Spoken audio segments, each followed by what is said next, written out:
Okay, welcome back. Today we're doing a deep dive into, well, a truly epic fantasy narrative. It's all about revolution, packed with political intrigue, magic, and some really profound personal transformations. That's right. Our goal here is to pull out the key insights from a whole collection of sources covering this uprising in the northern kingdom of Eriador. Right, Eriador's struggle against King Greensparrow of Avon, who's not just tyrannical, but also apparently demon-allied. Exactly. And the thread we're really pulling on is the journey of Luthien Bedwyr.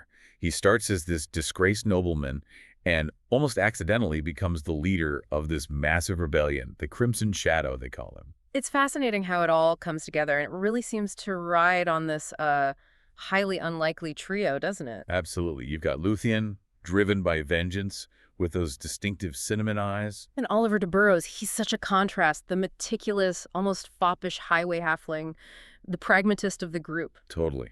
And finally, Brind'Amour, the powerhouse wizard who's kind of reclusive but provides the magical muscle and a lot of the strategy. So let's start with Luthien.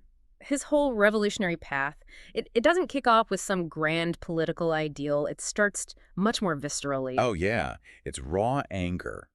It all stems from this tragedy back at his home, Isle Bedwyr. The sources describe this training bout, right? Luthien defeats his friend, Garth Rogar, described as a noble young barbarian. Precisely. But right after Luthien wins in the arena, Rogar is murdered. Just like that. Yeah. Killed by a cyclopian crossbow bolt. And the cyclopian, these are monstrous allies of the Avenese regime. Yes, and this wasn't random. The sources are clear it was orchestrated by visiting Avenese nobles, cousins of Duke Morkney. It was deliberate, a public insult. It's a massive provocation. And Luthien doesn't respond through channels or diplomacy. He reacts with pure vengeance. He hunts down the cyclopian who did it. And there's that chilling line the cyclopian reportedly says. I always enjoy killing men, right before Luthien takes him down. But that act, that vengeance, seals his fate. He has to flee. He has to flee Bedwyr, leave his father, Earl Garrus, behind. Luthien felt his father just didn't have the backbone to really fight Greensparrow's corruption. So he steps out of that noble life and almost immediately bumps into Oliver deBurrows. Perfect timing, in a way. Oliver's just unforgettable, this Gascon highway halfling. It's a purple velvet cape, the great hat, riding this apparently quite ugly yellow pony named Threadbare. Huh, yes. And Luthien thinks Threadbare is a fitting name for the pony. Oliver isn't noble, he's a thief, but a highly organized one. And he has this incredibly cynical yet maybe realistic view of the kingdom. He really does. When Luthien kind of questions his profession, Oliver lays out his philosophy. He says, what the merchant types do is business.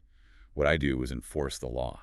Which is quite a statement for a highwayman. It is, but then he immediately warns Luthien, do not confuse the law with justice, not in the time of King Greensparrow. That really cuts to the core of it, doesn't it? The law is just Greensparrow's oppressive system. Oliver sees himself enforcing actual justice outside that system. Exactly. And, this mix of wit and street smarts is so crucial. Apparently, the author, R.A. Salvatore, actually keeps a separate file just for Oliver's quotes. Calls it good stuff. Really? That tells you something about the character's role. He's the necessary dose of reality, maybe? And humor? Prevents Luthien's noble brooding from getting too overwhelming, I think. And it's this unlikely pair, the vengeful noble and the pragmatic thief, that catches the eye of Brind'Amour the wizard. Right. Brind'Amour sees potential here. He pulls Luthien into the bigger picture. And gives him the tools to become the legend. Two key items, both outlawed.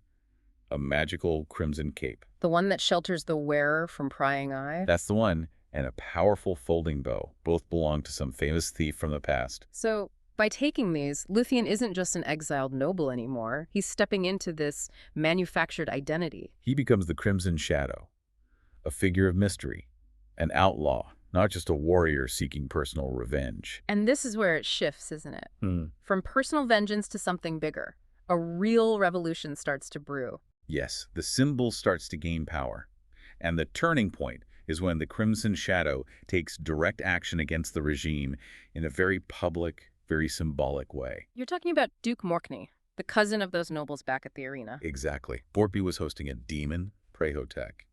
Luthien confronts and kills him inside Montfort's ministry. And that location is key. It used to be a spiritual center, but under Greensparrow, it was just used for tax rolls. Yeah. Pure bureaucracy and oppression. So Luthien killing Morkney there, banishing the demon, it's more than just killing a duke. Oh, much more. It reclaims the space. Montfort gets renamed Care MacDonald. And for the common folk, especially those living on the poor side of the city wall, it was huge. It gave them hope, real, tangible hope that maybe things could change. That must have been the catalyst for building a real movement. Absolutely. That success allows them to start forging serious alliances. First up, the dwarfs. From Dundero, led by Shuglin and King Bellic Dan Burso. Right. And they don't join because of some lofty ideal. They join because Luthien helps free them from forced mining labor under Greensparrow. It's about shared grievance, shared injustice. Makes sense. Then they need the Hugoths from Eisenland. That sounds tricky. It's very delicate. King Asmund leaves them.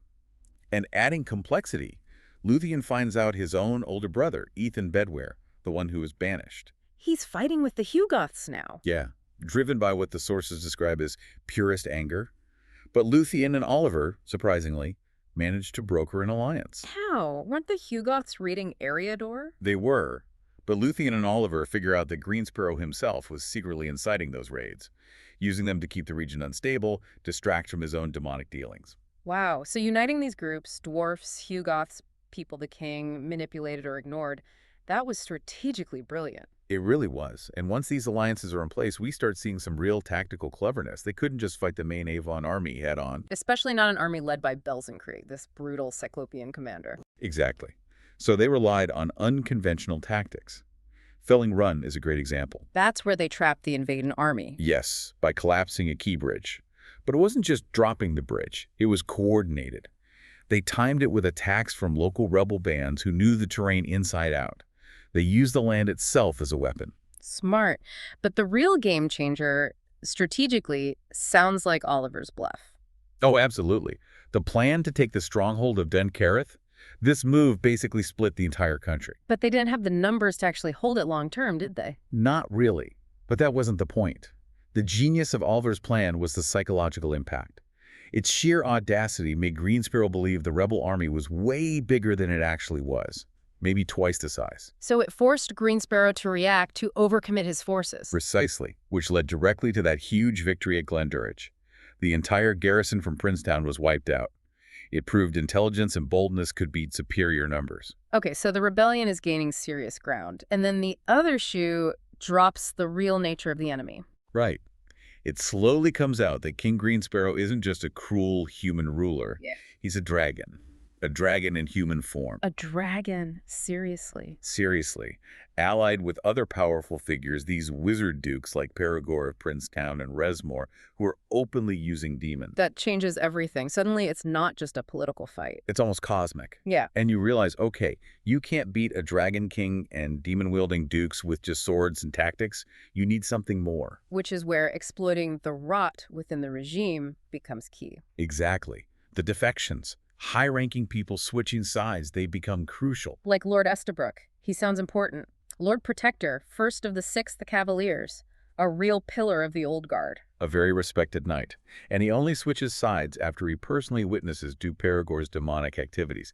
His choice sends a powerful message. It tells other honorable nobles that this rebellion is actually justified. That the king they serve is corrupt beyond measure. It validates the entire cause. And you also have figures like Duchess Deanna Wellworth of Mannington. Her story is tragic. Greensparrow killed her family and forced her to spy for him. Yes, she was his pawn. But she finds a way, using some kind of magical connection, to banish the demon controlling her. She turns against the king. And that had real consequences on the battlefield. Huge. Her defection led to the city of Worcester falling really easily.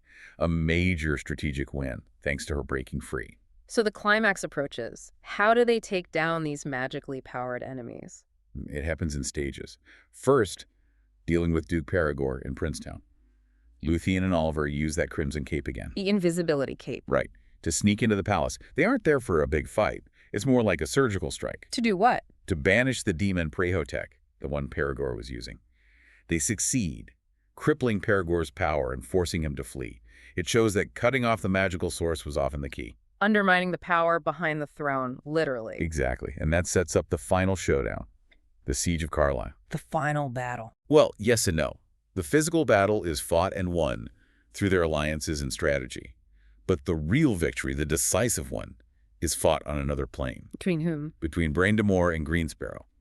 A long, draining spiritual battle. Brind'Amour ultimately wins this metaphysical fight. So Greensparrow loses control of the magic. And he's already losing the physical war. Defeated on all fronts, he finally reveals his true form and flees. As a dragon. As a magnificent dragon, escaping to the saltwash swamp. Wow. So with the dragon gone, the war's over. Pretty much. And Brind'Amour, the wizard who masterminded so much of it, is crowned king of Eriador. Makes sense. And Catherine O'Hale, Luthien's love interest. She gets the title of Duchess, a key supporter throughout.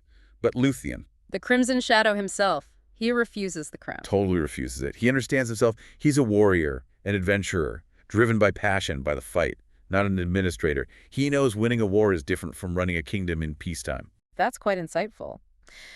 So, thinking about this whole arc, what does it tell us, perhaps? We've seen personal vengeance ignite a revolution. Sustained by this amazing friendship between a noble and a thief.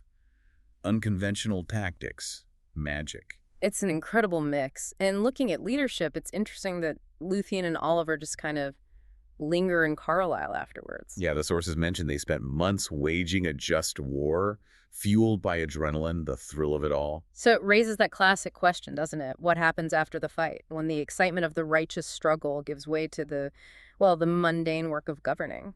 Can a hero like Luthien, someone who turns down the crown, ever really settle down in the peace he helped build? The sources sort of hint that he and Karen prefer the adventure. Maybe they're defined by the quest, not the destination. Perhaps the real reward for that kind of hero isn't sitting on a throne, but the freedom to keep seeking the next challenge, the next test of skill and spirit. Something to think about.